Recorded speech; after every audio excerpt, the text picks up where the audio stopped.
49, 61, 121, 126, 127, 128, 129, 132, 221, 222, 223, 303, 305, 329, 238, 241, 351। কি বললাম? এগুলো বিএনএস এর এক একটা ধারা, যেগুলো ইডির ক্ষেত্রে সুপ্রিম কোর্টে যে মামলা ইডি দায়ের করতে চলেছে তাতে অন্যতম হাতিয়ার হতে চলেছে। আজকে হাল্লা বলে আমি দেবারতী আপনাদের সঙ্গে রয়েছি এবং যে বিষয়গুলো নিয়ে আজকে কথা বলবো অত্যন্ত গুরুত্বপূর্ণ এই ধারাগুলো। কারণ এই মুহূর্তে যে প্রেজেন্টেশন, গ্রাফিক্যাল প্রেজেন্টেশন আপনারা দেখতে পাচ্ছেন, এই ধারাগুলো একটু ফুল স্ক্রিন দেখাতে চাইবো। দেখুন, এই প্রত্যেকটা ধারায় কিন্তু নির্দিষ্টভাবে আইপ্যাক কাণ্ডে সুপ্রিম কোর্টে ইডি দ্বারস্থ হলে কোন কোন ধারায় তারা মামলা করতে পারে বা কোন কোন ধারা তাদের হাতিয়ার হতে পারে সেগুলো খুব স্পষ্টভাবে লেখা হচ্ছে। আমি স্পেসিফিকভাবে যদি এখানে কয়েকটা বিষয় উল্লেখ করতে চাই, তাহলে ইডির তরফ থেকে যেটা বলা হচ্ছে খুব স্পষ্টভাবে, চরম বিস্ময় মাননীয় মুখ্যমন্ত্রী, পশ্চিমবঙ্গ রাজ্যের মুখ্য সচিব, পশ্চিমবঙ্গের পুলিশ, কলকাতার পুলিশ কমিশনার, ডেপুটি কমিশনার এবং অন্য পুলিশ কর্মকর্তা কর্মচারীরা তল্লাশির সময় প্রবেশ করেন।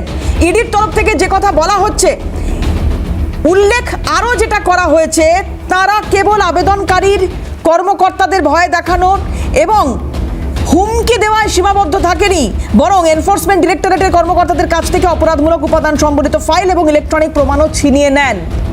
কিন্তু এই যখন ইডির তরফ থেকে বয়ান বা এই যখন ইডির তরফ থেকে উল্লেখ করা হচ্ছে আবেদনে, তখন তৃণমূল কংগ্রেসের তরফ থেকে একাধিক নেতৃত্ব যে কথা বলেছেন, এবং আপনাদের মনে থাকবে মাননীয় মুখ্যমন্ত্রী মমতা বন্দ্যোপাধ্যায় তিনি কি বলেছেন, যে আমি চেয়ারপারসন হিসেবে ওখানে গিয়েছিলাম, মুখ্যমন্ত্রী হিসেবে নয়। সবুজ ফাইলগুলো নিয়ে যখন উনি বেরোচ্ছেন, তখন খুব ছোট একটি সাংবাদিক সম্মেলন, খুব ছোটভাবে যেটা বলেছিলেন, চুরির অভিযোগ, মারাত্মক সেই অভিযোগ ছিল, তার দলের রণকৌশল, তার দলের যাবতীয় ডেটা সমস্ত কিছু ইডি চুরি করছে, আর সেখান থেকেই বাঁচিয়ে আনছেন মাননীয় মুখ্যমন্ত্রী। এরপরে যেদিনকে হাঁটলেন, রাস্তায় নামলেন, স্পষ্টভাবে বললেন যে কথা, যে আমি ওখানে গিয়েছি, প্রয়োজন পড়েছিল, কারণ আমি দলের চেয়ারপারসন হিসেবে ওখানে গিয়েছি। কিন্তু তারপরেও ইডির তরফ থেকে হাইকোর্ট তো বটেই, সুপ্রিম কোর্টে এই মামলা করা হয়েছে। এবং আপনারা জানেন, আর নতুন করে এই কথা বলছি না, যে মাননীয় মুখ্যমন্ত্রী মমতা বন্দ্যোপাধ্যায় তাকে মামলায় যুক্ত করা হয়েছে।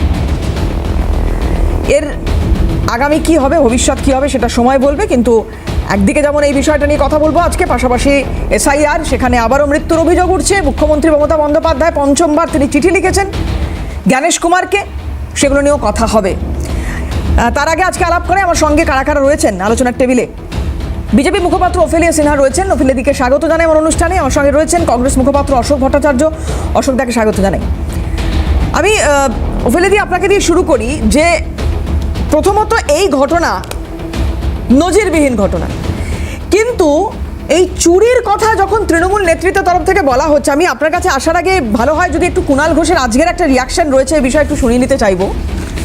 খুব স্পষ্টভাবে যে কথা এখানে কুণাল ঘোষ বলার চেষ্টা করছেন, যে মমতা বন্দ্যোপাধ্যায় যেটা করেছেন সেটা ছাড়া ওনার আর কিছু করার উপায় ছিল না। কুণাল ঘোষের খুব তাৎপর্যপূর্ণ বক্তব্য, এবং যেটা আমরা দেখে আসি তৃণমূল নেতৃত্ব একাধিকবার সেই ধরনের মন্তব্য করেছেন। কি বলেছেন কুণাল ঘোষ দেখাই আপনাদের, দেখুন আইপ্যাক সম্পর্কে মমতা বন্দ্যোপাধ্যায়ের এই ভূমিকা দেখুন। আমি বলছি ডাকাতি বলেছি, চুরি আর ডাকাতি দুটো তফাৎ। হ্যাঁ অবশ্যই, ডাকাতি মানে হচ্ছে মারা, কোনো কিছু দিয়ে আঘাত করার পরে। দেখুন, এটা সম্পূর্ণ একটা অবাস্তব কথাবার্তা। একটা 5-6 বছরের পুরনো মামলা, যার কোনো মামলার মেরিট আছে কিনা সন্দেহ। মেরিট যদি থাকতো 5 বছর ধরে ইডি ঘুমতো না। মেরিট যদি থাকতো, তথ্য প্রমাণের বিষয় থাকলে, সেই 5 বছর আগে কেসের সময় আইপ্যাকের মালিক প্রশান্ত কিশোরের বাড়িতে রেড হতো। তো সেটা তো হয়নি। যে তৃণমূলের প্রচার সহযোগী, তার বাড়িতে রেড হচ্ছে তৃণমূলের তথ্য নেওয়ার জন্য। তো মমতা বন্দ্যোপাধ্যায় বাংলার বাঘিনী, নিজের দলের তথ্য ভাণ্ডার আড়াল করার জন্য তিনি গিয়ে সেই তথ্য ভাণ্ডার আগলাবার কাজ করেছেন, প্রতিবাদ করেছেন। তাকে এখন এই ধরনের রাজনৈতিক দস্যুবৃত্তি করতেই তো ইডির মতো লেঠেল বাহিনী পাঠিয়েছিল বিজেপি। একা দাঁড়িয়ে বিজেপির লেঠেল বাহিনী তার সামনে নিজের দলের তথ্য ভাণ্ডারকে রক্ষা করেছে। সেটা সামলাতে না পেরে এই ধরনের গল্প গুজব করতে গেছে ওই 56 ইঞ্চির লোকজন। এই হচ্ছে কুণাল ঘোষের বক্তব্য। এবং আজকে শ্রমিক ভট্টাচার্য বিজেপি রাজ্য সভাপতি তিনিও একটি মন্তব্য করেছেন ইডির তদন্তের গতি প্রকৃতি নিয়ে। আমি আসবো, তার আগে জানিয়ে রাখি তৃণমূল মুখপাত্র সুদীপ রাহা আমাদের সঙ্গে যোগদান করেছেন। সুদীপকে স্বাগত জানাবো। আমি আসবো ভাই তোমার কাছে, কিন্তু তার আগে একটু ফেলে দিকে যে প্রশ্নটা রাখতে চাইছিলাম যে এই কোথায় গিয়ে এই জল কতদূর যাবে, কোথায় গিয়ে দাঁড়াবে জানি না, কিন্তু চুরির অভিযোগ ইডির বিরুদ্ধেও এখানে মুখ্যমন্ত্রী, বা আমি বলবো এখানে ওনার কথা যদি ধার করে বলি তাহলে চেয়ারপারসন উনি করছেন। আজকে ইডি সুপ্রিম কোর্টে যাচ্ছে, আজকে ইডি কথা বলছে, কিন্তু এতদিন যে মামলা থেকে শুরু হয়েছিল, আমি আজ এই ঘটনাটা আমি বাদও দিই, যেখান থেকে শুরু হয়েছিল 2020 সাল, কোথায় এতদিন পরে সিবিআই এর করা মামলা, তার উপরে আবার যদিও সিবিআইকেও এখানে অ্যাড করা হয়েছে। সিবিআই এর মামলা করার পরে যখন এটা মানি লন্ডারিং কেস হলো তখন থেকে কিন্তু এটা ইডির হাতে। বিষয়টা হচ্ছে মমতা বন্দ্যোপাধ্যায় এবং কুণাল ঘোষ এরা কি বলছেন, তাদের রাজনৈতিক তথ্য প্রযুক্তি ব্যবহার করা, আইপ্যাকের ইত্যাদি ইত্যাদি এত কথা। তাহলে রাজনৈতিক কাজে সরকারি পুলিশ বাহিনীকে মমতা বন্দ্যোপাধ্যায় ব্যবহার করলেন। তারপরে গাড়িতে যখন ফাইলগুলো তোলা হলো, বিভিন্ন সংবাদ মাধ্যম দেখিয়েছেন গভর্নমেন্ট অফ ওয়েস্ট বেঙ্গল লেখা ফাইল আইপ্যাকের অফিস থেকে বেরিয়েছে। তাহলে মমতা বন্দ্যোপাধ্যায় বলেছেন ওটা ওনার অফিস, তাহলে এই যে আইপ্যাকের অফিস থেকে গভর্নমেন্ট অফ ওয়েস্ট বেঙ্গল, তাহলে নবান্নের 14 তলায় ওটা কার অফিস? ওখানে তার মানে কোনো গভর্নমেন্ট অফ ওয়েস্ট বেঙ্গলের ফাইল আর পাওয়া যাবে না, ওখানে ওনার কোনো কাজ নেই, দায় দায়িত্ব নেই, উনি এখন আইপ্যাকের অফিসের সম্পূর্ণ মানে কি বলবো অধিষ্ঠাত্রী দেবী হিসাবে রয়েছেন। এইবার যে বলা হচ্ছে যে উনি কেন গেলেন, কেন যাবেন না, উনি বাঘিনী, বাংলার বাঘিনী, ওনাদের দলের সবাই জীবজন্তু আমি জানি, তো সেই ব্যবস্থা ওনারা নিজেরাই, এটা ওনাদের কথা, আমার কথা না, এক্ষুনি যেটা শুনলাম আপনিই শোনালেন, সেই প্রেক্ষিতে আমি বলছি। এবার উনি তো দিনে ডাকাতি করলেন, যদি কোনো সিজার লিস্ট জমা দিত ইডি দেখতাম, সেটাকেই ধরে নিতাম যে ইডি চুরি করেছে, ডাকাতি করেছে, যা যা বলতেন, সেখানে ঠিক উল্টো দেখলাম, উল্টা চোর কোতোয়াল কো ডাঁটে, ঠিক সেই ব্যবস্থা দেখলাম। এরপরে কি হলো না, আগ্নেয়াস্ত্র ধারাগুলো দেখুন, পরতে পরতে মমতার নাম, তিনি পুলিশ বাহিনীকে কার্যত দলীয় কিছু নিজে একদম সেই মানি লন্ডারিং এর টাকা মানে প্রত্যক্ষ পরোক্ষ যেভাবেই হোক। আপনারা কতটা ভরসা করছেন ফেলে দিয়ে ইডির ওপর? ইডির ওপরে ভরসা আছে, কিন্তু তবুও বলবো ইডির যদি আরো দ্রুততার সঙ্গে যদি পদক্ষেপ নেয় আরো ভালো হয়, কারণ এইবারের নির্বাচন গুরুত্বপূর্ণ পশ্চিমবঙ্গের ক্ষেত্রে। গোয়াতেও মূলত নির্বাচনে ইডি কি করবে? না, নির্বাচনে ইডি কি করবে? যদি এই মানি লন্ডারিং হয়ে টাকা আসবে, কয়লার কালো টাকা সাদা হয়ে যদি ঘুর পথে ইলেকশনে ব্যবহার করা হয়, ধরে চলছে, এর আগের ইলেকশনেও তো আমরা দেখেছিলাম, হ্যাঁ এই তো গেল কিন্তু এইবার সত্যি ধুয়ে মুছে নাকি সাফ হয়ে যাবে, একটা লাইনে তো প্রমাণ করা যায় না। না, মমতার যে অ্যাক্টিভিটিটা দেখলেন তো, এতদিন এতজন ওনার ধরা পড়েছে, হত্যাকর্তা বিধাতারা, পার্থ থেকে অনুব্রত, উনি জাননি কোথাও বেরিয়ে গেছেন, প্রমাণ নেই, বেরিয়ে গেছেন। না না, বেরিয়ে গেছেন, প্রমাণ নেই, বেলে বাইরে আছে, বেলে বাইরে আছে। সুদীপের কাছে আসি, তার আগে শ্রমিক ভট্টাচার্যের রিঅ্যাকশনটা কি শোনাবো? আমি আসবো দিদি, আমি আসবো দিদি। শ্রমিক ভট্টাচার্য বিজেপি রাজ্য সভাপতি, কতটা ভরসা ওনার ইডির ওপর দেখাই আপনাদের, দেখুন। কাজ ইডি করুক, আমাদের কাজ আমরা করছি। ইডির ভরসায়, সিবিআই এর ভরসায় বিজেপি এখানে রাজনীতি করতে নামে।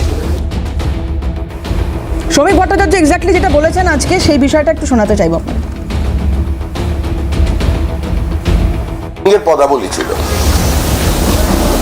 এবার ওরকম কোন সিংহীর পত্রাবলী হবে ভবিষ্যৎ, বই বেরোবে। মুখ্যমন্ত্রী জানেন চিঠির পরিণতি কি। সুস্থ স্বাভাবিক মানুষ যাদের আইন সম্পর্কে বিন্দুমাত্র ধ্যান ধারণা আছে, যারা রাজনীতিতে আছেন, রাজনীতির বাইরে আছেন, সাংবাদিকতা করছেন, যারা ব্যবস্থাটা সম্পর্কে অবহিত, তারা জানেন এ ধরনের চিঠি এটা প্লেন টু দ্য গ্যালারি ছাড়া কিছু নয়। মানুষ অবুঝ নয়, মানুষ রাজনৈতিকভাবে অচেতন নয়, মূর্খ নয়। এই চিঠি দিয়ে কারোর মন ভেজানো যাবে না। সুদীপের কাছে যাবো সরাসরি। সুদীপ, একটু জানবো তোমার কাছ থেকে, তোমার কি মূল্যায়ন? দেখুন, আমি প্রথমেই বলি যে ইডি আসলে তৃণমূলের তথ্য চুরি করতে গিয়ে ধরা পড়ে গেছে। তথ্য চুরি করতে গিয়ে তৃণমূল কংগ্রেসের প্রার্থী তালিকা, তৃণমূল কংগ্রেসের ইলেকশন স্ট্র্যাটেজি সহ আমাদের দলের সাংগঠনিক যে ডেটা, সেই ডেটাকে সরাতে গিয়ে ইডির মাধ্যমে বিজেপি আসলে তৃণমূলের ডেটা এখান থেকে তুলতে চেয়েছিল। যাদেরকে বিধানসভা নির্বাচনের প্রার্থী করা হবে তাদের বাড়িতে পরবর্তী দিনে সিবিআই ইডি হয়তো পাঠিয়ে দেওয়া হতো, সেটা মমতা বন্দ্যোপাধ্যায় ধরে ফেলেছেন। তাতে বিজেপির খুব গাত্রদাহ হয়েছে। সারা বাংলার মানুষ দেখেছেন যে মমতা বন্দ্যোপাধ্যায় নিজের দলের রক্ষাকর্ত্রী হিসেবে নিজের দলের নথিপত্র নিয়ে বেরিয়ে এসেছেন। আমি বলছি যে এখন এত বক্তব্য না রেখে যদি ইডির কাছে সঠিক তথ্য প্রমাণ থাকতো, তাহলে এতজন ইডি অফিসারের সামনে দিয়ে মুখ্যমন্ত্রী যখন বেরিয়ে এলেন, তা মুখ্যমন্ত্রীর বিরুদ্ধে ব্যবস্থা নিতে পারলেন না কেন?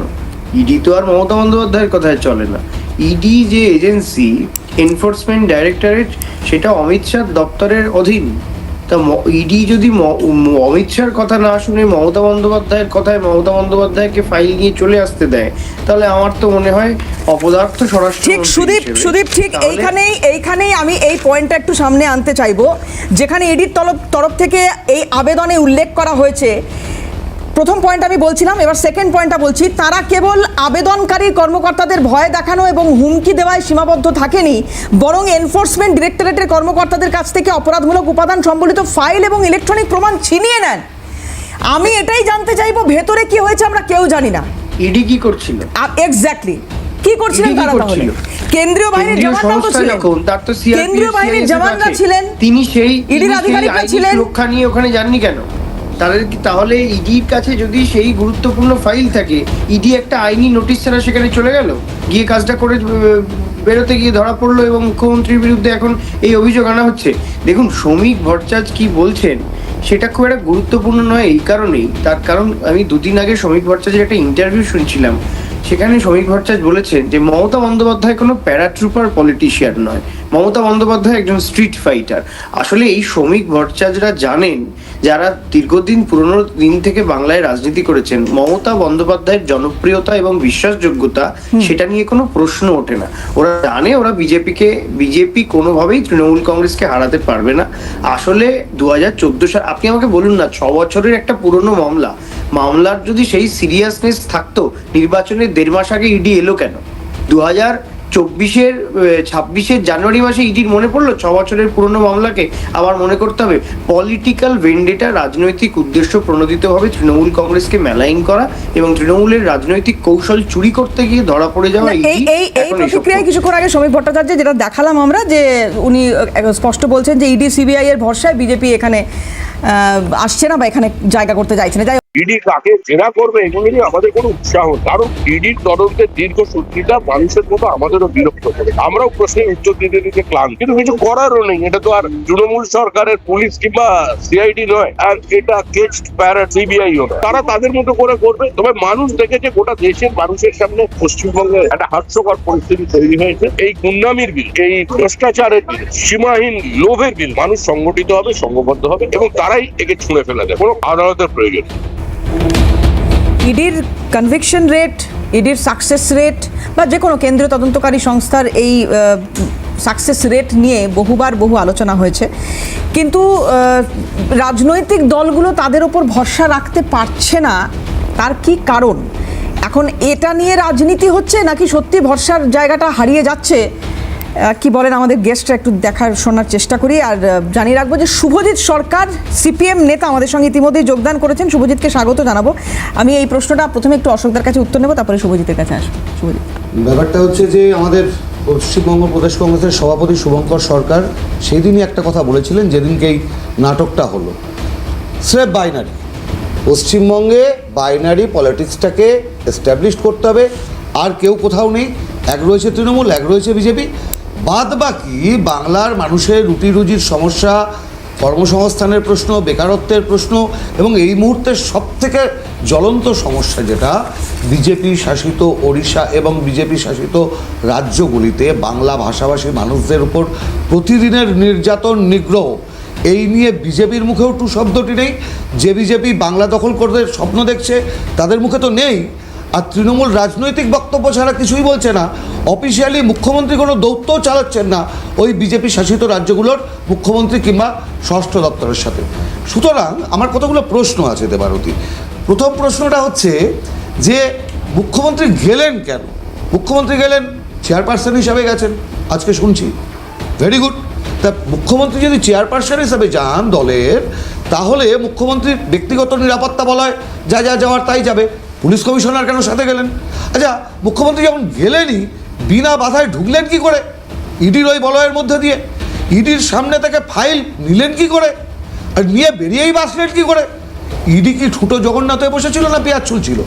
তাহলে এক্ষেত্রে ইডির কর্মদক্ষতা প্রশ্নের মুখে, ইডির খানা তল্লাশির প্রক্রিয়া প্রশ্নের মুখে।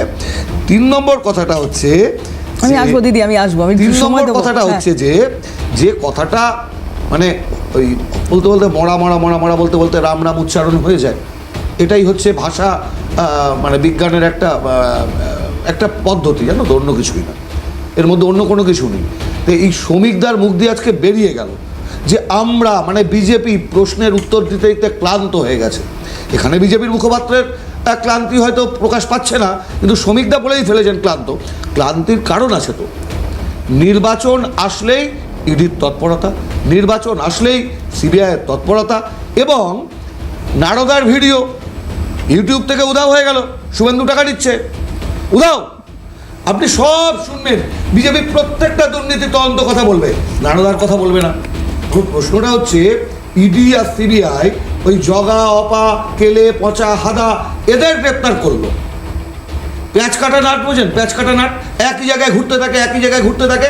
এখানে পেঁয়াজ কাটা নাট ওই অপা, জগা, পেঁচো, কলগা, হাদা এদের এখানে ঘুরছে। ক্যামাক স্ট্রিট আর কালীঘাট অব্দি পৌঁছতে পারবে না, কারণ আবার বলছি, বাইনারি পলিটিক্স, সেটিংয়ের পলিটিক্স।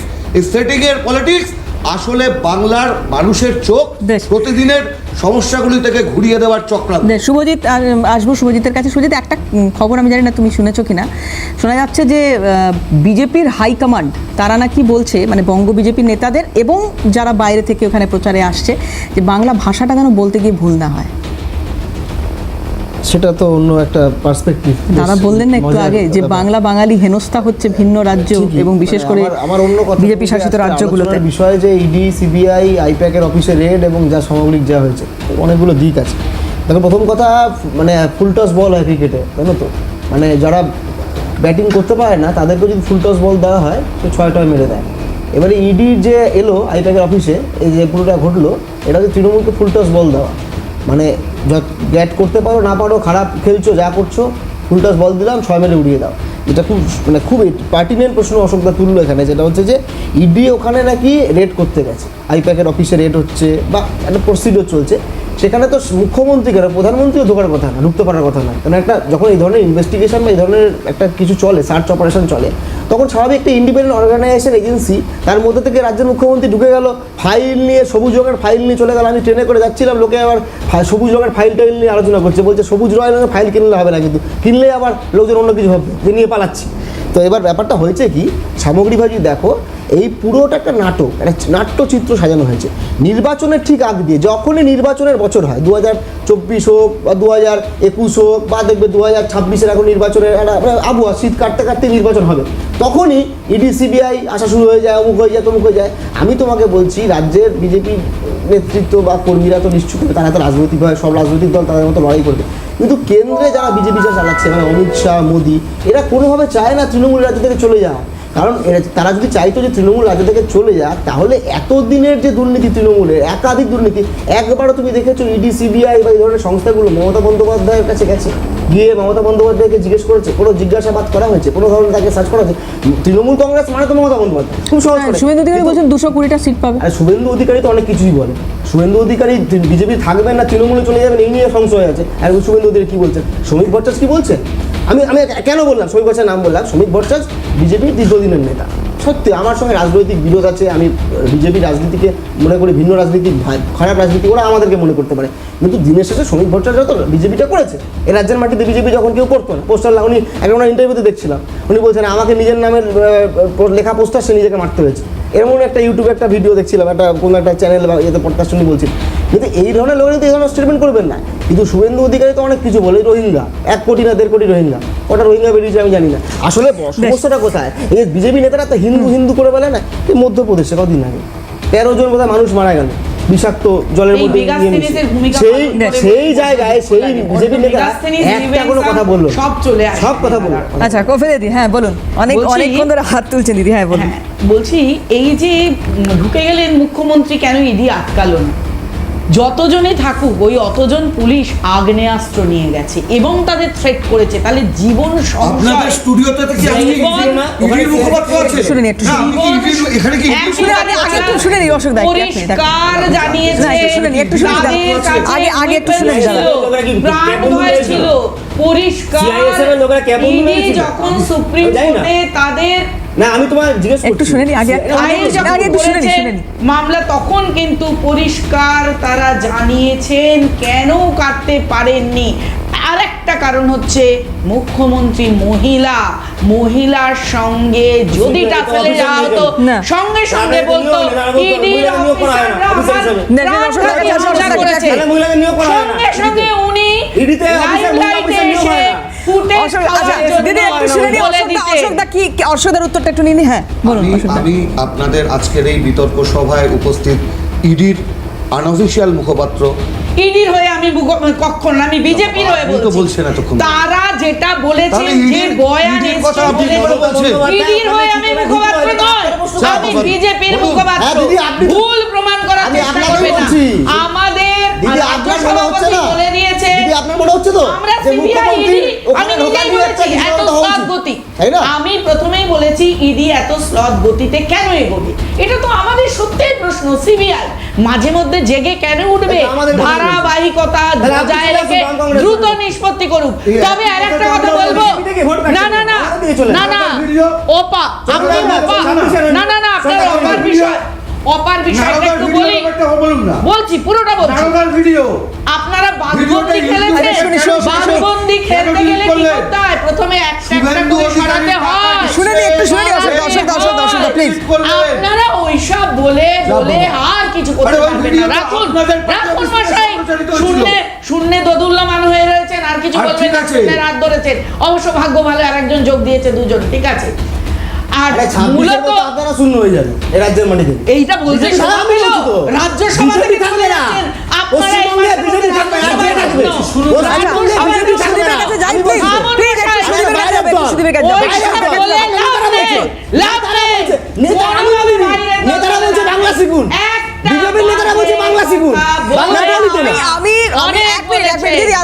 এক মিনিট সুদীপের কাছে যাই। সুদীপ, এই যে মানে ব্যাপারটা তাহলে কি দাঁড়াচ্ছে, একদল বলছে যে উনি কেন ভেতরে গেলেন, আরেক দল বলছে যে কেন বা কিভাবে ভেতরে গেলেন, কিভাবে ভেতরে গেলেন, আরেক দল বলছে যে ওমা উনি ঢুকে পড়েছেন, আমরা তো আটকানোর চেষ্টা করেছিলাম কিন্তু হচ্ছে না। মানে কি হচ্ছে, বিষয়টা কি হচ্ছে? সুপ্রিম কোর্ট পর্যন্ত চলে গেল মামলা। কোর্টে আদালতে আমরা আমাদের মতো করে সওয়াল করব। আমরা শুধু একটাই কথা বলছি যে কেন তৃণমূল কংগ্রেসের স্ট্র্যাটেজিস্টের অফিসে গিয়ে আপনি যদি আমার দলের তথ্য চুরি করতে যান, খুব ন্যাচারালি আমরা তো সেটা আটকাবো, খুব ন্যাচারালি আমরা তো সেটা প্রতিরোধ করব। ওরা কি ভেবেছে, তৃণমূল কংগ্রেস কি চন্দ্রবাবু নাইডুর দল নাকি যে জেলে ঢোকাবে, পরের বার গিয়ে বিজেপি সরকারে যোগদান করবে? ওরা কি ভেবেছে যে আমরা কি অজিত পাওয়ার নাকি যে ভয় দেখাবে, গিয়ে বিজেপির পাজামা ধরে ঝুলে রাজনৈতিক অস্তিত্ব টিকিয়ে রাখবে? ওরা কি ভেবেছে যে আমরা তৃণমূল কংগ্রেসে এই শুভেন্দু অধিকারীরা দুর্নীতির বিরুদ্ধে কথা বলেন অমিত শাহ, আর পাশে বসিয়ে রাখেন শুভেন্দু অধিকারীকে, যাকে কাগজ মুড়ে নারদায় টাকা নিতে দেখা গেছিল। সুতরাং তাদের থেকে এত বড় বড় কথা দুর্নীতি সম্পর্কে আমরা শুনবো না। অজিত পাওয়ারের পার্টি, হেমন্ত বিশ্ব শর্মার পার্টি, যারা চোর ডাকাত গুন্ডা বলে বিজেপি একদিন যাদেরকে এক্সপোজ করেছিল, তারা যখন ওয়াশিং পাউডার ভাজপাতে গিয়ে সুদীপ কেন মনে হয় শ্রমিক ভট্টাচার্য আজকে যখন এই কথা বলছেন তার ভরসা বা তিনিও খুব একটা যে এখানে ভরসা রাখতে পারছেন ইডির উপর, শ্রমিক ভট্টাচার্য যা বলছেন তার সঙ্গে তো শুভেন্দু অধিকারীর বক্তব্যের কোনো মিল নেই। শুভেন্দু অধিকারী তো সকাল বিকেল ইডি আসছে দেখে নেব, সিবিআই আসছে দেখে নেব, আর শ্রমিক ভট্টাচার্য বলছে যে আমরা ইডি কি করছে আমরা জানি না। আমি তো আপনাদের চ্যানেলের আগেও বলেছি যে সোমবারের মুখ শ্রমিক ভট্টাচার্য, মঙ্গলবারের মুখ শুভেন্দু অধিকারী, বুধবারের মুখ দিলীপ ঘোষ, বৃহস্পতিবারের মুখ সুকান্ত মজুমদার। এদের দলে আগে ঠিক করুক যে সুকান্ত বিজেপি, দিলীপ বিজেপি চালাবে, শুভেন্দু বিজেপি চালাবে, নাকি শ্রমিক বিজেপি চালাবে। ওরা আগে পার্টির স্ট্যান্ড পয়েন্টটাকে ঠিক রাখুক। না সুদীপ, কি মনে হয় দলে বহুমত থাকা ভালো নাকি একটাই মুখ থাকা ভালো? ভাই একটা পোস্ট সব ল্যাম্প পোস্ট। না আমি বলছি যে কোনটা বেশি সুবিধাজনক হয়, দলে একাধিক মত থাকা ভালো হয় নাকি একজনের কথাই শেষ কথা ওই যে হবে আপনার এরকম? চ্যানেলে বসে একদিন বললো একটাই পোস্ট বাকি সব ল্যাম্প পোস্ট, আমি তার সঙ্গে একদম একমত।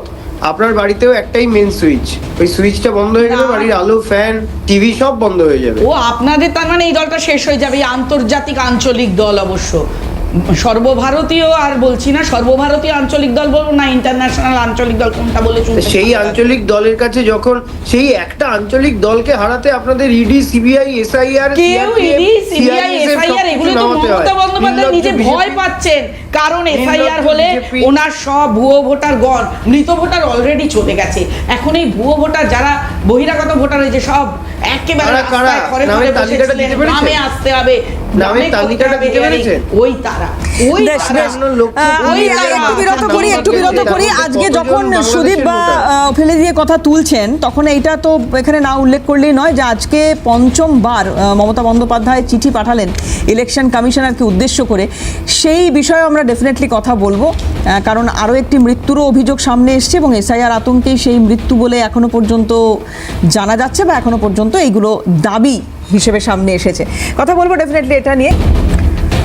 পঞ্চম পত্রবান মাননীয় মুখ্যমন্ত্রী মমতা বন্দ্যোপাধ্যায়, যিনি ইতিমধ্যেই নির্বাচন কমিশনারকে পাঠিয়েছেন এবং সেখানেও একাধিক অভিযোগ এসআইআর নিয়ে অন্যায়ভাবে ভোটাধিকার থেকে বঞ্চিত করার অভিযোগ ইত্যাদি দীর্ঘ অভিযোগ সম্বলিত এই চিঠি এবং পঞ্চমবারের জন্য।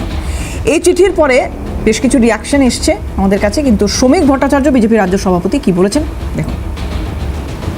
ভানু সিংহের পদাবলী ছিল, এবার ওরকম কোন সিংহীর পত্রাবলী হবে ভবিষ্যৎ, বই বেরোবে। মুখ্যমন্ত্রী জানেন চিঠির পরিণতি কি। সুস্থ স্বাভাবিক মানুষ যাদের আইন সম্পর্কে বিন্দুমাত্র ধ্যান ধারণা আছে, যারা রাজনীতিতে আছেন, রাজনীতির বাইরে আছেন, সাংবাদিকতা করছেন, যারা ব্যবস্থাটা সম্পর্কে অবহিত, তারা জানেন এ ধরনের চিঠি এটা প্লেইং টু দ্য গ্যালারি ছাড়া কিছু নয়। মানুষ অবুঝ নয়, মানুষ রাজনৈতিকভাবে অচেতন নয়, মূর্খ নয়। এই চিঠি দিয়ে কারোর মন ভেজানো যাবে না। কুণাল ঘোষ যিনি বলছেন যে কমিশন বিজেপির অঙ্গুলি হেলনে কাজ করছে, নতুন অভিযোগ নয়, আজকে আবারও এই একই অভিযোগ কুণাল ঘোষের। শোনাবো একটু কি বলেছেন দেখুন। মুখ্যমন্ত্রী নিয়মিতভাবে মুখ্য নির্বাচন কমিশনারকে বিস্তারিত জানিয়ে দিচ্ছেন কোথায় কোথায় সমস্যা, কেন অসঙ্গতি, কোনটা অন্যায় হচ্ছে, সাধারণ মানুষের অধিকার কোথায় খর্ব হচ্ছে, প্রত্যেকটি পয়েন্ট ধরে লিখছেন, নোয়িং ফুললি ওয়েল যে এই জ্ঞানেশ কুমার বিজেপির দলদাস, নোয়িং ফুললি ওয়েল এই ইলেকশন কমিশন বিজেপির নির্দেশে কাজ করছে। মুখ্যমন্ত্রীর কথাগুলির জবাব দেয়া বা এক্সপ্লেনেশন দেয়া কোনোটারই মুরদে দেন। মুখ্যমন্ত্রী তার আপত্তির কথা জানাচ্ছেন। মুখ্যমন্ত্রী তার এই যখন এই পুরো প্রসেসটা চলছে, গত 2 মাসের কথা আমি বলছি, একাধিক মৃত্যু বা বিভিন্ন সমস্যা, হয়রানি, এবং এটা শুধু রাজ্যে তৃণমূল কংগ্রেস দল নয়, বারবার বাম বা কংগ্রেসের তরফ থেকেও কিন্তু বলা হয়েছে যে টাইমটা আরেকটু বাড়ানো দরকার ছিল, আরও একটু বেশি গুছিয়ে কাজটাতে নামা উচিত ছিল। কিন্তু অশোকদা, এরপরেও কি আপনারা বলবেন, যখন মুখ্যমন্ত্রী কমিশনারকে চিঠি পাঠাচ্ছেন, একাধিক চিঠি, তারপরেও কি আপনারা বলবেন যে মানুষের হয়ে কথা বলছেন যখন উনি সেটিং? দেখুন, ব্যাপারটা হচ্ছে যে আমি যদি বলি পৃথিবী সূর্যের চারিদিকে ঘুরছে, এখানে সুদীপ রাহা যদি বলে পৃথিবী সূর্যের চারিদিকে ঘুরছে, আপনি যদি বলেন সূর্য চারিদিকে পৃথিবী ঘুরছে না, এবং তার সাথে আপনার সাথে আমার খুব সখ্যতা রয়েছে, সুদীপের সাথে বৈরিতা রয়েছে বলে বিজ্ঞানটা বিজ্ঞানই থাকে, সত্যটা সত্যই থাকে, ঠিক আছে? ফ্যাক্ট চেঞ্জ হয় না। জ্ঞানেশ কুমার ভোটচোর, এর মধ্যে তো কোথাও ভুল কিছু নেই। আমরা প্রকাশ্যে বলেছি, রাহুল গান্ধী আঙুল তুলে দেখিয়ে দিয়েছেন, দুটো ঐতিহাসিক সাংবাদিক সম্মেলন করে প্রমাণ করে দিয়েছেন জ্ঞানেশ কুমারের নেতৃত্বে ভোট চুরি হচ্ছে। সবথেকে মজার ব্যাপার যে ভোট চুরি নতুন কিছু নয়, ভারতবর্ষের সংসদীয় রাজনীতিতে। কখনো অভিযোগ উঠেছে শাসক দলের বিরুদ্ধে, কখনো অভিযোগ উঠেছে পোলিং ডেতে শাসক দলের সন্ত্রাস নিয়ে। এবং তার জন্য আমরা কোথায় যাই? আমার বাড়িতে যদি চুরি হয় আমি যাব থানায় অভিযোগ জানাতে, কিন্তু থানেদার যদি চোর হয় কার কাছে অভিযোগ জানাবো? এখানে ঘটনাটা ঘটে গেছে স্বাধীন ভারতের ইতিহাসের সবথেকে ভয়ঙ্কর কথা, যে থানেদার নিজে এখানে চোর। জ্ঞানেশ কুমারের নেতৃত্বে ভোট চুরি হয়েছে। এবার প্রশ্নটা অন্য জায়গায়, যে আমি ভোট চুরির বিরুদ্ধে বলছি, আমি এসআইআর প্রক্রিয়ার স্বচ্ছতা নিয়ে প্রশ্ন করছি, চিঠি দিচ্ছি, সব ঠিক আছে, কিন্তু এই কাজ করতে গিয়ে নির্বাচন কমিশনের বিরুদ্ধে দাগ, মানে একদম অভিযোগ দাগতে গিয়ে পাশে যদি আমি কেষ্টমণ্ডলকে নিয়ে চলি, ডান পাশে কেষ্টমণ্ডল আর বাঁ পাশে শওকত মোল্লার মতো লোক নিয়ে চলি, তাহলে যে মানুষটা চড়াং চড়াং করে ঢাক বাজানোর নিদান দিয়েছে, যে মানুষটা উন্নয়ন দরজায় দাঁড়িয়ে আছে বলে হুমকি দিয়েছে, এবং সবথেকে বড় কথা, মানে এটা আমাদের মানে আত্মগ্লানির বিষয়, শঙ্খবাবুর মতন কবি অনুব্রতকে নিয়ে কবিতা লিখতে বাধ্য হয়েছে। মানে এটা খুব একটা আনন্দের বিষয় না, গ্লানির বিষয় আমাদের বাঙালির কাছে। তা সেই রকম কেষ্টমণ্ডল, শওকত মোল্লা, এদের নিয়ে যদি নির্বাচন প্রক্রিয়ার স্বচ্ছতার কথা কেউ ভাবেন, তাহলে তখনই বলতে হয় যে ল্যাংড়া আমি আস কেন। বেশ, একটা উদাহরণ দেবো এখানে। এই যে বারবার অভিযোগ উঠছে কমিশনের বিরুদ্ধে, কাটোয়ার একটা গ্রামের কথা বলি, 2200 ভোটার সেখানে মোট, এবং এই 2200 জনের মধ্যে 1100 জনকেই শুনানিতে ডাকা হয়েছে। কেন ডাকা হয়েছে? যে তাদের বিভিন্ন রকমের নথি নেই, বা তারা পরিযায়ী শ্রমিক, বাইরে থাকেন, তারা সঠিকভাবে সেগুলো সাবমিট করতে পারছেন না, ইত্যাদি ইত্যাদি। ঠিক আছে, খুব ভালো কথা। 1100 জনকে ডাকা হচ্ছে, এরা তো বলছেন যে না, এইরকমটা একেবারেই নয়, আমাদের সমস্ত কিছু আছে। তাহলে এই কমিশনে, তাহলে এই অভিযোগটা উঠছে কেন? এক নম্বর কথা। আরও একটা খুব তাৎপর্যপূর্ণ বিষয়, যে এই গ্রামের বেশিরভাগ মানুষ সংখ্যালঘু সম্প্রদায়ের। একটু আসার চেষ্টা করবো ফেলে দিই আপনার কাছে, যে কমিশনের ভুলগুলো চোখে আঙুল দিয়ে কিন্তু দেখানো হচ্ছে বারবার। তাড়াহুড়োটার কি খুব দরকার ছিল? কি মনে হয় আপনাদের? দেখুন, কমিশন তার নিজের একটা স্বয়ং সম্পূর্ণ প্রতিষ্ঠান, তার সঙ্গে তার বিষয়ে কোনো রকম আমি কথা বলবো না, সেটা বলতে হবে না। আপনার কি মনে হয় একটু বাড়ালে ভালো হ্যাঁ, হতো? আমি এবার বলি, যেটায় আসি, আরও 11টা রাজ্যে হচ্ছে। সেখানে দেখেছেন এইভাবে পথ অবরোধ, বিএলওরা একেবারে গার্ড রেল ছাপিয়ে চলে যাচ্ছে। হ্যাঁ, মৃত্যুর অভিযোগ তো এবার বলি, উত্তরপ্রদেশে কোভিডের সময়টা ম্যাডাম একটু ভেবে দেখুন তো, কোভিড কালে যত মানুষ কোভিডে মারা যাচ্ছে, ভুল তথ্য দেওয়ার জন্য কি বলেছিলেন উনি? কোমরবিডিটি। কোভিড আসলে কোভিড কোমরবিডিটি। এখানে যেই মারা যাবে, এখানে তো মনে হচ্ছে এসআইআর মূল। ওখানে যেমন কোভিডকে ঢাকার জন্য ছিল কোমরবিডিটি, এখানে সাধারণ অস্বাভাবিক কারো দুঃখে, প্রেমে আঘাত পেয়ে মৃত্যু, পথ চলতে গেলে মৃত্যু, হার্ট অ্যাটাকে মৃত্যু, সব ধরনের মৃত্যু। আর অসুস্থ না, মৃত্যু নিয়ে রাজনীতি করে মমতা বন্দ্যোপাধ্যায় আমরা করি না। লাশের ওপরে রাজনীতি করে যে এসছে সরকারে, তার হয়ে কথা বলছে, বলবেন আপনি, কারণ আপনি ইন্ডি জোট আপনার প্রধানমন্ত্রীর ছবি সারা ভারতবর্ষ, আপনি দিতে পারবেন? সারা ভারতবর্ষে কতজন বিএলও মারা গেছে? সারা ভারতবর্ষে কতজন বিএলও মারা গেছে? তাদের বিষয়টা কতজন বিএলও মারা গেছেন জানেন? যারা অসুস্থ তাদের বাড়ি গিয়ে, ইভেন যারা দূরে আছে তাদের বাড়ির লোক না, একেবারে তাদের দেখেছেন? জানানো হয়েছে, ইলেকশন কমিশন থেকে পরিষ্কার জানানো হয়েছে। আপনারা বোধহয় সেইগুলো দেখেন না। যারা বাইরে আছে তাদের বাড়ির লোক এসে হাজিরায় আসতে পারবে, যারা অসুস্থ তারা আসতে পারবে। আপনি থামুন তো মশাই, নিজের কিছু বলার নেই, ঝাঁপিয়ে পড়বেন আমার উপর, নিজের বক্তব্য নিজে বলবেন, আমার সময় কথা বলবেন না, একদম বলবেন। আপনার সঙ্গে আমি একটা কথা বলি না, আপনার সঙ্গে আমি আপনার এই কথার উত্তর দেওয়ার দরকার নেই, আপনি আমায় বলতে দিন। এরপরেও বলবো, যারা অসুস্থ, যারা 80 বছরের উপরে, যারা অসুস্থ, প্রত্যেকের বাড়ি গিয়ে একেবারে পরিষ্কার আছে। এইখানে যা হবে, কারোর যদি হার্ট অ্যাটাক হয় সেটা এসআইআর। মমতা কি খেলা পেয়েছে? মৃত্যু অবশ্যই দুঃখজনক, আমি সেটা স্বীকার করি। এইবারে যে বলছে মৃত লোক হাঁটছে, আমি একটু থামাই আপনাকে। আমি যেটা জানতে চাইছিলাম, যে আপনার কি মনে হয় যে হুড়োতাড়া হলো না হলো না? আপনি কমিশনের কি কর্তব্য করণীয় সব ছেড়ে দিন, ওই সব ছেড়ে দিন। এই তো মমতা বন্দ্যোপাধ্যায় তো ডিলে করছে, হিয়ারিং হতে দিচ্ছে না বিভিন্ন জায়গায়। যদি এটা পর্যায়ক্রমে একেবারে পরপর কাজগুলো হতো, তার যদি গতি প্রকৃতি যদি রোধ না করা হতো, অবশ্যই সুষ্ঠুভাবে ঠিক সময়ে শেষ হতো। কিন্তু উনি তো বিএলওদের আন্দোলন করতে পাঠিয়ে দিচ্ছেন, তারা আর হিয়ারিং করাবেন কখন? আর এমন অপদার্থ তৃণমূলের ক্যাডারদের বিএলও করেছেন, তারা জীবিতকে তো মৃত করবেন, তারা তো দীর্ঘদিন ধরে অভিযোগ উঠেছে একটা, যে কোনো রকমের যে তদন্তকারী সংস্থা বা কোনো কেন্দ্রীয় এজেন্সি সেটাকে ব্যবহার করা হচ্ছে, মানে রাজনৈতিক উদ্দেশ্য প্রণোদিতভাবে এই সংস্থাগুলোকে ব্যবহার করার অভিযোগ দীর্ঘদিন ধরে উঠেছে কেন্দ্রীয় সরকারের বিরুদ্ধে। সেই মানে আমি শুধু পশ্চিমবঙ্গের কথা বলছি না, এটা দেশের বিভিন্ন রাজ্যে বিভিন্ন সময় অভিযোগগুলো উঠেছে। আজকে অভিষেক বন্দ্যোপাধ্যায় একটা খুব গুরুত্বপূর্ণ কথা বলেছেন, যদিও নতুন নয়, কিন্তু কি বলেছেন দেখাই আপনাদের। তৃণমূল কংগ্রেসের বিজেপির মতো অর্থবল নেই, আমাদের কাছে বিজেপির মতো টাকা নেই, বিজেপির মতো এজেন্সি নেই, বিজেপির মতো নির্বাচন কমিশন নেই, বিজেপির মতো ইডি সিবিআই নেই, সংবাদ মাধ্যম সরকারের ইতিবাচক কাজ দেখায় না, বিচার ব্যবস্থার একাংশ আমাদের সাথে নেই, টাকা নেই, অর্থবল নেই, কেন্দ্রীয় এজেন্সি নেই, ইলেকশন কমিশন নেই, প্যারামিলিটারি ফোর্স নেই, কিন্তু আছে হাজার হাজার ডিজিটাল যোদ্ধা যারা মুখে রক্ত তুলে খেটে দলের জন্য প্রচার করে চলেছেন সারা দিন। শুভজিতের কাছে আসবো। বিজেপির কাছে সব আছে, তৃণমূলের কাছে আছে মানুষ। কংগ্রেস আর বামের হাতে কি পেন্সিল?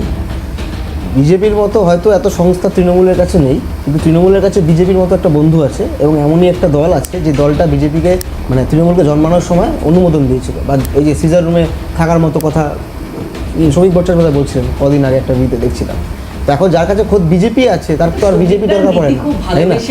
এবার প্রবলেমটা কোথায় হয়ে যাচ্ছে, এখন যে রাজ্য সভাপতি তাকে তো রেফারেন্স টেনে বলতেই হবে। আমি যদি রাজ্য সভাপতি তোমার কথা বলতাম, ব্যাপারটা তুমি যে অ্যাঙ্গেল দিয়ে বলছিলে এসআইআর সংক্রান্ত একটা ইস্যু নিয়ে আলোচনা হচ্ছিল, খুব সুন্দর আলোচনা হচ্ছিল। আমার কথা দেখুন, এই যে এসআইআর এর ক্ষেত্রে আমরা কেন এসআইআর এর ক্ষেত্রে রাস্তায় নেমেছি বা আমরা বিরোধিতা করছি, এই জায়গা থেকে আমাদের বিরোধিতা কোন জায়গায় ছিল? আমাদের বিরোধিতা ছিল যে এসআইআর এর নাম করে যদি নাগরিকত্বকে টেনে দেওয়া হয়, মানুষের নাগরিকত্ব নিয়ে টানাটানি হয়, সেক্ষেত্রে আমরা বিরোধিতা করছি। কিন্তু আসলে একটা সংশ্লিষ্ট ভোটার লিস্ট, যে ভোটার লিস্টে একজন ব্যক্তির এক জায়গাতেই ভোটার লিস্টে নাম থাকবে, তার 5 জায়গায় নাম থাকবে না বা 10 জায়গায় নাম থাকবে না, তাহলে কিন্তু সেটা আমরাও বলেছিলাম। আমাদের সেখানে বক্তব্য। তৃণমূলের কি বক্তব্য? তৃণমূলের বক্তব্য হচ্ছে কিন্তু ওই মানে তৃণমূল যেটাকে ইকুয়েট করার চেষ্টা করছে যে না এরাও তো বলছে, এরাও তো বলছে না, এরকম নয়। তৃণমূলের রাগটা হচ্ছে যেহেতু তৃণমূলের ধরুন একটা এক্সাম্পল এবিসি নাম, সে যাদবপুরেরও ভোট দিচ্ছে, দমদমেও ভোট দিচ্ছে, মেদিনীপুরেও ভোট দিচ্ছে, আবার কুচবিহারও ভোট দিচ্ছে। এবার তারা যখন নামে বাদ পড়ে যাচ্ছে, তৃণমূল বিরোধিতা হচ্ছে এইখানে বিরোধিতা। আমাদের এখানে বিরোধিতা না, আমাদের বিরোধিতা হচ্ছে কোনো লোককে তার ওই নাগরিকত্ব নিয়ে যখন টানাটানি করা হবে, সেই জায়গায় আমাদের বিশ্বাস করছে যে তৃণমূল এটা করছে, অবশ্যই করছে, মানে এত প্রকল্প, এত সুবিধা, নৈতিকতা জায়গা থেকে, নৈতিকতা এত কিছুর পরেও নৈতিকতার জায়গা থেকে আমরা কেন এটা বিরোধিতা করছি। এবং আমাদের স্ট্রিমলাইন দেখুন, 2002-এ যখন আইআর হচ্ছে, তখন তো এসআইআর হয়নি, ইন্টেন্সিভ রিভিশন আইআর হচ্ছে, তখনও কিন্তু রাজ্যের তৎকালীন বামফ্রন্ট সরকার বা বামপন্থী নেতারা এর বিরুদ্ধে রাস্তায় নেমে যায়নি, বিরোধিতা করেন, তার কারণ তখন ওই নাগরিকত্বের প্রশ্ন কিন্তু আসেনি। কিন্তু আজকের দিনে নাগরিকত্বের প্রশ্ন সিএ থেকে শুরু করে সমস্ত কিছুকে মিলেমিশে একার করে দেওয়া হয়েছে। এবং তুমি দেখবে 2005 সালে এই মমতা বন্দ্যোপাধ্যায় যে লাইনে কথা বলেছেন, এই রোহিঙ্গা বাংলাদেশি, রোহিঙ্গা না, উনি বাংলাদেশি শব্দটা ইউজ করেছিলেন, রোহিঙ্গা উনি ইউজ করেননি, বলবো এই যে বলেছিলেন যে রোহিঙ্গা এই বাংলাদেশি রয়েছে, বাইরে থেকে ভোটার ঢোকাচ্ছে, এই এক টোনে কিন্তু শুভেন্দু অধিকারী কথা বলছে। তাহলে মমতা বন্দ্যোপাধ্যায় 2005-এ যে কথা বলছে, 2025-এ শুভেন্দু অধিকারী সেই কথাটাই বলছে। এর মানে লিঙ্কটা আপনি বোঝার চেষ্টা করুন। এদিকে ঘটনাচক্রে এখন দেখা যাচ্ছে এসআইআর হওয়ার পরেও কিন্তু কোনো রোহিঙ্গা, 1.5 কোটি রোহিঙ্গা না 1 কোটি কত রোহিঙ্গার সংখ্যা শুভেন্দুবাবু বলেছিলেন, সে কিন্তু রোহিঙ্গার কথা বেরোয়নি। সুদীপের কাছে আসি। হ্যাঁ সুদীপ, তার আগে আমি বিজেপির প্রতিনিধি এখানে বসে সাধারণ মানুষের মৃত্যু নিয়ে যে ঘৃণ্য মন্তব্য করেছেন, আমি সবার প্রথমে এটাকে ধিক্কার জানাচ্ছি। এবং একের পর এক ডিএলএ, একের পর এক ডিএলও, যখন আপনি শুনতে পাচ্ছেন না আমার বলার কথা, আমার বলার কথা, আপনি বলুন না, গভর্নমেন্ট অফ ওয়েস্ট বেঙ্গল লেখা ফাইলটা কেন বেরোলো আইপ্যাকের অফিস থেকে? আমি এইটার উত্তরটা একটু দিয়ে দেবেন দয়া করে, এটাও খুব জানতে ইচ্ছে করছে। ধৈর্য, কিপ পেশেন্স। সারা দেশ জুড়ে আমরা দেখেছি একের পর এক বিএলও যারা আত্মহত্যা করেছেন এবং আত্মহত্যার চিঠিতে লিখছেন যে আমার মৃত্যুর জন্য নির্বাচন কমিশন দায়ী।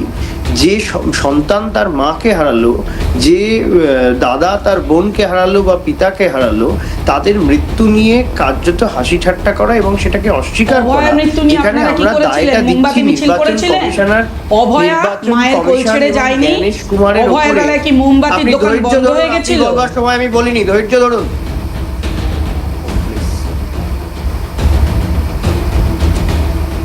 তা এই সমস্ত মৃত্যুকে যখন অস্বীকার করছে ওরা, আমরা প্রশ্ন তুলছি জ্ঞানেশ কুমারের কাছে, চিঠি লিখছি জ্ঞানেশ কুমারকে, দায় নিতে বলছি নির্বাচন কমিশনারকে, আর বিজেপি সেই মৃত্যু যখন অস্বীকার করছে, তখন এটার থেকে প্রমাণ হয় যাহাই এসআইআর তাহাই বিজেপি, যাহাই মমতা জ্ঞানেশ কুমার বন্দ্যোপাধ্যায় যদি তাহাই এতটাই করতেন, কই যারা একদম মারা একটু গেছে শুনে নি দিদি, আগে আগে একটু আগে একটু শুনে নি। সুদীপ কারুর বলার সময় বলেনি, প্লিজ একটু শুনে নি। হ্যাঁ বলো বলো সুদীপ, বলো ভাই অধিকাংশ প্লিজ দিনই বোধহয় ক্লাসের বাইরে থাকতেন। বলো বলো। আশ্চর্য। এবং এক্ষেত্রে প্রথমত আজকেও আপনার এই এখানে থাকতে থাকতেই আমি এখানে একটা খবর পেলাম যে মহারাষ্ট্রে আমাদের বাসন্তীর বাসিন্দা একজন, মাত্র 29 বছর বয়স, শুধুমাত্র বাংলায় কথা বলবার অপরাধে বাঙালি শ্রমিক, তাকে পিটিয়ে হত্যা করা হয়েছে।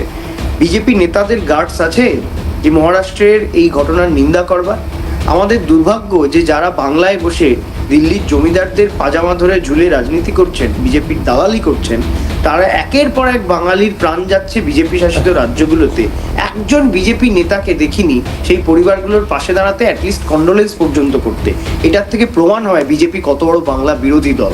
সুদীপ এবং কিছুক্ষণ এই আগে বাংলা শুভজিৎ বিরোধীদের বিরুদ্ধে আমাদের লড়াই। একটা অভিযোগ করলো কিছুক্ষণ আগে শুভজিৎ, সিপিএম এর শুভজিৎ একটা অভিযোগ করলো যে তৃণমূলের মূলত রাগের কারণ কি, মানে এসআইআর এ তৃণমূলের মূলত রাগের কারণ কি, একটা খুব মানে খুব একটা সুন্দর উদাহরণ দিয়ে শুভজিৎ বোঝানোর চেষ্টা করছে যে এক ABCD 4টে লোক, কিন্তু একই লোক, মানে আদপে সে একই লোক, তার নাম হচ্ছে বিভিন্ন জায়গায়, 4টে বিভিন্ন জায়গায় বাংলাদেশি প্রসঙ্গে বলছে। এবং হ্যাঁ এক্স্যাক্টলি, এবং তারপরে এই বক্তব্য সিপিএম এন্ড বিজেপি সুবিধা হবে, সময় কম লাগবে। আমি বলছি সেম রিপ্লাই, এই যে বলে না যে ভুয়ো ভোটারের ভোটে তৃণমূল জিতছে, সিপিএমও বলে বিজেপিও বলে। বিজেপি শুধু বলে বাংলাদেশি এবং রোহিঙ্গারা রয়েছে এই এসআইআর এর মাধ্যমে। শুভেন্দু অধিকারী বলেছেন যে 1.5 কোটি রোহিঙ্গা রয়েছে, সেই রোহিঙ্গাদের বার করে দেওয়া হবে। আমি বলছি দায়িত্বটা আপনারা জ্ঞানেশ কুমারকে দিন না। 58,20,000 মানুষের নাম বাদ গেছে। আমরা বলছি 58,000 লিস্ট দিতে হবে না এক্ষুনি, 58 জন রোহিঙ্গার লিস্ট, নামের লিস্টে একটু তালিকা করে দিয়ে দেবেন কোন 58 জন ভুয়ো না, আমি তো সেটাই বললাম যে আজকে শুভেন্দু অধিকারী যে রোহিঙ্গাদের কথা নির্বাচন বলছে, কমিশন শুধু এক মিনিট, আমার একটা ছোট কথা। অনেক লোক বর্ডার না, শুভজিতের একটা কথা আছে। হ্যাঁ, শুভেন্দু অধিকারী যেই 1.5 কোটি রোহিঙ্গার কথা বলছেন, মানে যেটা আদতে উনি একটা ধর্মীয় বিদ্বেষ ছড়ানোর চেষ্টা করছেন, আমি মনে করি একদম, I completely agree to what is saying. কিন্তু সেই কথা জায়গায় দেখতে গেলে এই মমতা বন্দ্যোপাধ্যায় তো 2005 সালে এই এনআরসি এর সময় স্পিকারের মুখে কাগজ ছুঁড়ে মারা এবং বাংলাদেশিদের ভোটে সিপিএম যেতে, এই অভিযোগটা মমতা বন্দ্যোপাধ্যায় তুলেছিল। সুদীপ খুব সংক্ষেপে 10 সেকেন্ড শেষ করব অনুষ্ঠান। আমি তো মমতা বন্দ্যোপাধ্যায় সেই অভিযোগের পরে তো তারপরে বাংলায় ভোটার তালিকার সংশোধন হয়েছে 2009 সালের পরবর্তীতে বাংলায় মমতা বন্দ্যোপাধ্যায় ভোটে জিতলে সেটা ঠিকঠাক ভোট, হারলে সে ভোট করবে না। আমি বলছি সেই অভিযোগ আজকে আর সময় নেই, প্রত্যেককে ধন্যবাদ দিতে হবে সময় দেওয়ার জন্য এতক্ষণ, এবং ক্যামেরার ওপার থেকে যারা আমাদের সঙ্গে ছিলেন আপনাদেরও ধন্যবাদ। শেষ করছি, অন্যান্য খবরের জন্য চোখ থাকুন।